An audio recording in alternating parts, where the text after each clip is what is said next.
Hello YouTube, welcome back to the channel. So I figure I would keep the Operation Endgame in the background, but in the new year I'll kind of play around with that background a little bit and see and adjust, maybe move a couple of things around.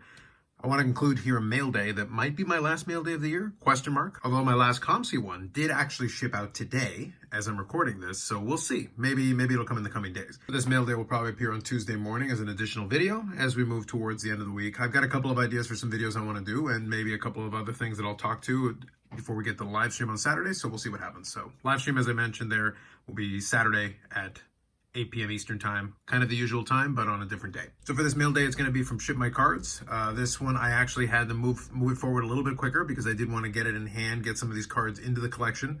There will probably be another ShipmyCards order, but it won't be until the new year. So it'll be sometime in January where I get it in.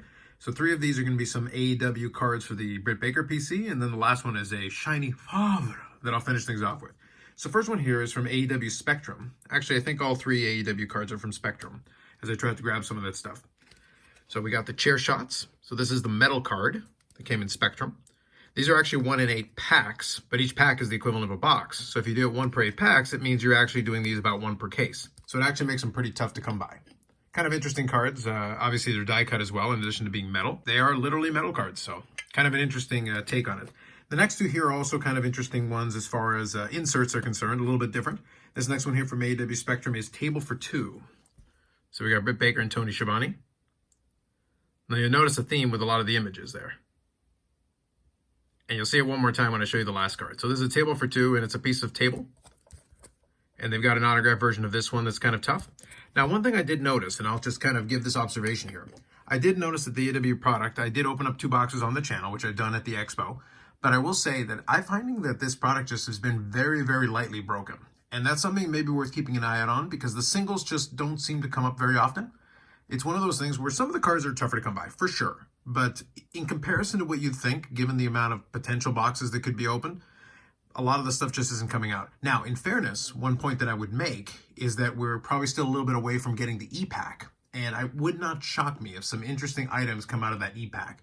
And that's going to be real interesting once that happens, because if that occurs, then not long after, we'll start seeing some of the stuff on ComC. That could certainly throw a monkey wrench into the whole thing as people try to figure out how to readjust the pricing. Because right now, it just seems to have, supplies just isn't there. And we'll have to see how demand plays into it. But right now, a lot of people are asking a lot of money for these cards relative to what might be the case down the road here. So again, 1 per case card, and then these are pretty tough. And the one I'm going to show you here is a tougher version. It is the parallel of the Ring Generals. So this is the gold Ring Generals, and it is numbered to 16. So you got a piece of turnbuckle, mat, and ring apron. So that's kind of a cool one. It does have a sticker auto on it. Now this one actually went through the eBay authentication process. By the way, if you notice, once again, notice the image? I think we needed to use a different picture, guys. We needed to find a different picture to use for all the same cards. But anyway, a really great card. I do appreciate it, but it's one of those things where it went through that eBay authentication system, as I mentioned. And what was interesting is that the eBay authentication system doesn't do quote-unquote aftermarket autographs or relics. So in effect, eBay sent me an email. The seller had to send it over to eBay authentication, and they did authenticate it. But in reality, based on the email, all they really did was basically confirm the card was the one from the picture. I can confirm based on eBay's authentication that the cardboard is real, but they can't authenticate the autograph and they can't authenticate the relics. So basically the majority of the card's value is coming from that, but the cardboard around it, that's legit, for sure.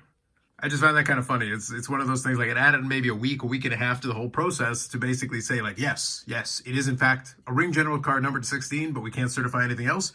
So it's good to go. We'll send it over. Needless to say, I have a few questions about the whole eBay authentication thing and what use it is, but I'm going to leave that for now. And we can revisit that conversation later.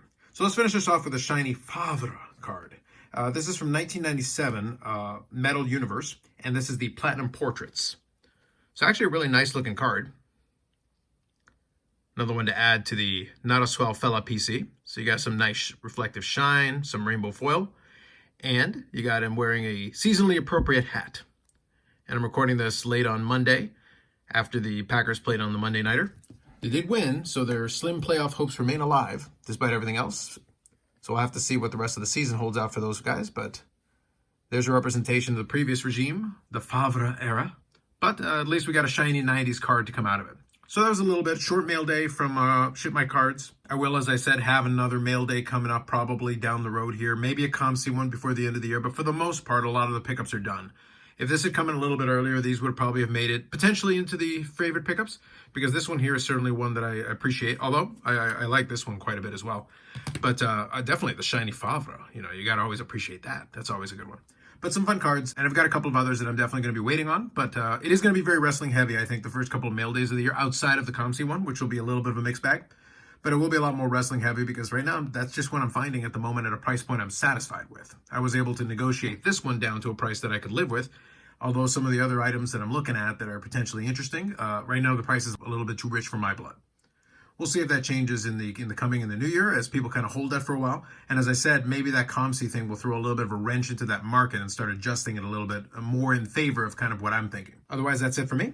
More videos coming up on the channel. We'll do the live streams. The last couple of live streams of the year will be on the Saturday, 8 p.m. Eastern time. We'll do the Christmas Eve and the New Year's Eve ones, and that's how we'll move from that. And then starting in the new year, we'll move back over to the Friday, 8 p.m. Eastern time slot. Like if you liked the video, subscribe to the channel. Thanks very much. We'll catch you in the next one.